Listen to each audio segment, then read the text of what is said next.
Hello, my name is Nicolas WILFER. I'm 23 years old. I'm the new president of Warwick SADOWSKY, Germany.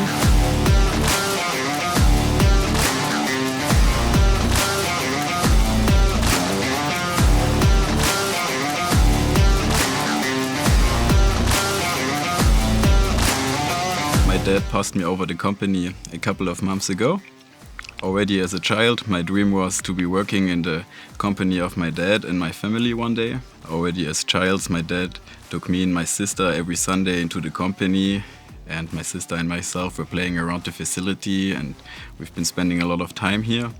So after school, the decision for me was quite easy what I was going to do. So after my school education at the age of 16, I started my education in the manufacturing. I did education as a carpenter and learned every single step of the building of guitars and basses. At the moment, I am taking care of the logistics sites here in the company, and I've also been through other departments so that I can take over one day the company from my dad.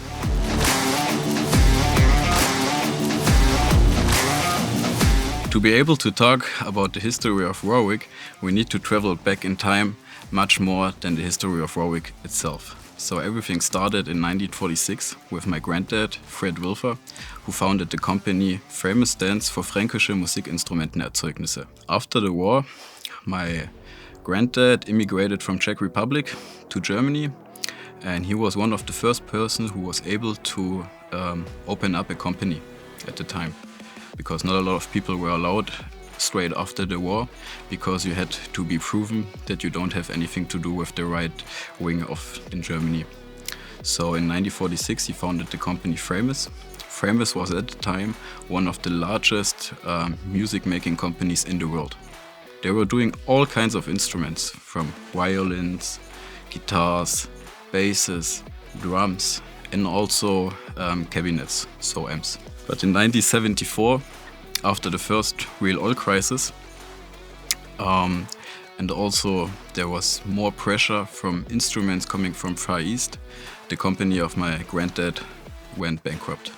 After the bankruptcy, everything was gone. There was nothing anymore from Famous. The brand was completely dead and disappeared from the world. So my dad, as a young teenager, was standing in front of the decision what he's gonna do in his life. He didn't have real school education, he didn't have any education. The only thing he knew what he learned in the company of his grandfather, because also him, like me, he was spending a lot of time as a teenager and as a child in the company, building instruments, helping where he could. So in 1982, my dad founded the company Warwick, because the only thing he could do at the time was building instruments. So he started with producing basses, and his goal was to produce one day the highest quality instruments in the world.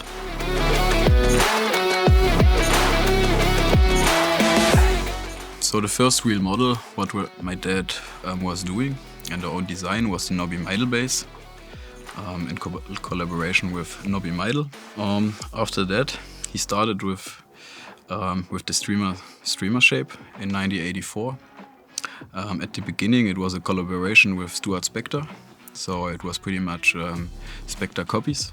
But after 2 years, in 1986, he stopped the collaboration and redesigned the whole model. So he made out of a Spector copy own Warwick shape and design. After he designed the streamer, or 1 year before, in 1985, he was designing the legendary thumb bass, what many people or many bass players will know. Also a couple of years later, in collaboration with Jack Bruce von Cream. One more milestone in the history of Warwick was for sure the buzzard bass, what was built in collaboration with John Entwistle from The Who.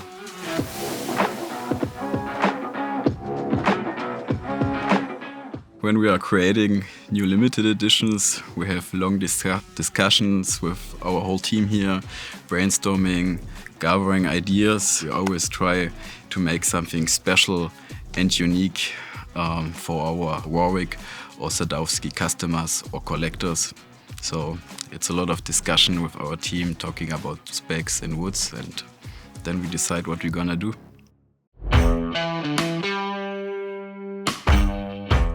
Yeah, actually we know already what the next limited edition is going to be, but for the moment we're gonna keep it for us, so there's a little suspense and people can look forward to the next limited edition for sure.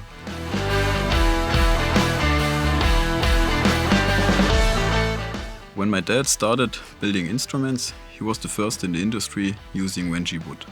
Wenji was the best fitting wood to achieve the typical Warwick sound people know. So the Warwick growl, the fast attack and the long sustain. But at some point in the 90s there was a shortage of Wenji wood, so you couldn't get any anymore. So we had to look for alternative wood, what is similar from the characteristic and from the sound like Wenji. And this we found in Ovankol. So this is why for a certain time we were using Ovankol for the Warwick necks.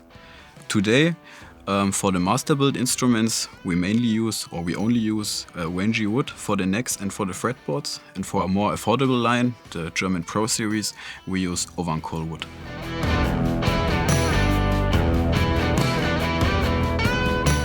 The only thing you can't change in the custom shop is the shape of the headstock and the shape of the body. But beside that, there are really no limits. So people can come with the craziest idea to us and we will make it. Everything what is technical possible and is doable, we will do for the customer. For sure it's always a question of the price, but that's everywhere like that. But we always say, if you can dream it, we can build it and we will build your dream base.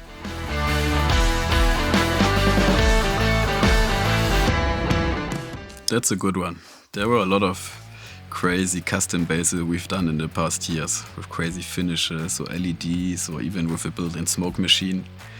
But there are a few that are really sticking out. For example, when we did for Bootsy Collins, the space base in the shape of a star with hundreds of LEDs inside. The anniversary base of my dad, what we've built him for his 60th birthday with diamonds, gold plating, LEDs. One of the most crazy guitars we've done was a Flying V guitar for Devin Townsend, also with a lot of LEDs inside.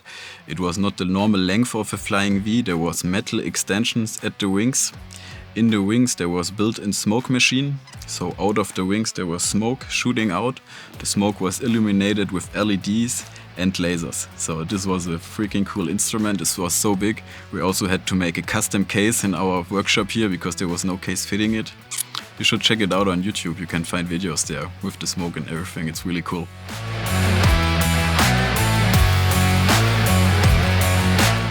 At the moment there are no plans for any new models. As we are a small company, we can't design new shapes every year.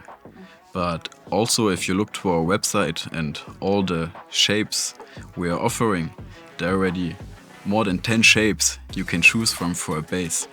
And I think there are a lot of competitors who are offering so many shapes. So at the moment we don't plan to introduce any new shape or model, but if there's something coming in the future, it might be a special model of a shape already existing, maybe with different pickups or whatever. But this we will see when the time is there and maybe the request from the market. But at the moment we are really happy with the line we have and don't plan to make any new shapes. But for sure we will bring out every year our limited edition base and you can be looking forward for that every year.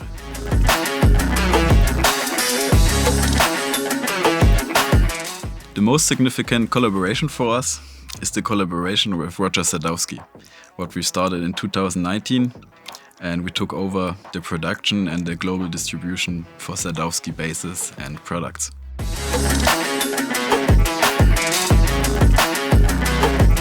Three years ago, in January 2019, Roger approached my dad by email if he would be interested to produce his legendary Sadowsky bases. Roger wanted to step back. He wanted to reduce his workshop, only produce his NYC instruments anymore, so just a couple of bases, and didn't want to handle anymore the global distribution and also production of Sadowsky. So that's why he approached us, as he has a really high quality standard. There was no other company in his mind he could think of who would be able to achieve the quality he's looking for. Warwick and Sadowsky is a perfect match for us, because there are no conflicts between those two brands. As Sadowskys are the best Fender-style basses you can buy in the world, and Warwick got his own design. It's two complete different worlds, so there are no conflicts and it's fitting perfectly together.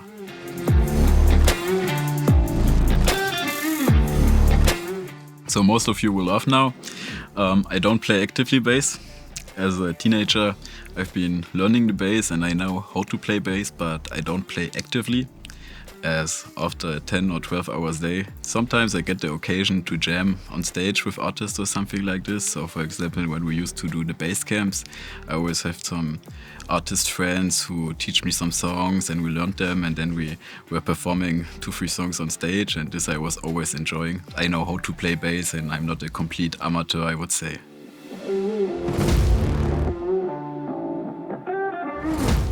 My most favorite model by Warwick is the Streamer Alex and a Corvette double bug. So when I was doing my education in the in the manufacturing, I also built a bass for myself, and this was a Streamer Alex with solid black Carina body, with a really nice figure, acrylic pickguard, black hardware, rangy neck with black Carina stripes, tiger stripe ebony fretboard, abalone dots, and this I have at home and it's hanging on my wall and it's always nice to watch it.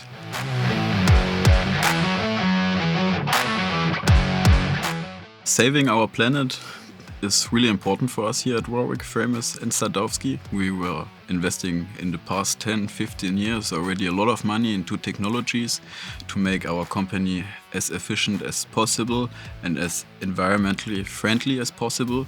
So as the first carbon neutral company in the music industry, this subject is today much more up to date as it's been 10 years ago. We are producing most of our electricity by ourselves. We have on all our roofs solar panels. We have a big gas generator what is producing electricity for the company. Most of the heat or all the heat what we need to heat the company we produce ourselves with different ways. So one way is with the gas generator, because when the generator is running it's producing a lot of heat, and this heat just don't go into the air. We collect this heat, bring it in our heating cycle and use it to heat the company. Also all the wood waste we produce in the factory, for example the sawdust, is getting collected in a big silo outside, and in the winter time we burn the sawdust in the oven. And also all the bigger cut-offs what we produce during the CNC process is getting stored and burned in the winter time. Also we have a heat collection system in the production, so all the heat what the machines are producing by running is getting collected out of the air and is also getting put back into the heating cycle. But what you do with all the heat in the summertime? Because in the summer you don't need heat, you need cooling. So we have a machinery, I don't know the exact name in English now, I'm sorry for that, but you put heat in and it's making out of heat cool. So you can convert the power and you can use the heat to cool down your factory in the summertime. Also we are gaining heat with geothermic. So we have deep pipes that are going down into the earth. You put a liquid into it with, I don't know, 15 degrees I would say, and you can get up to 26, 27 degrees out of the earth.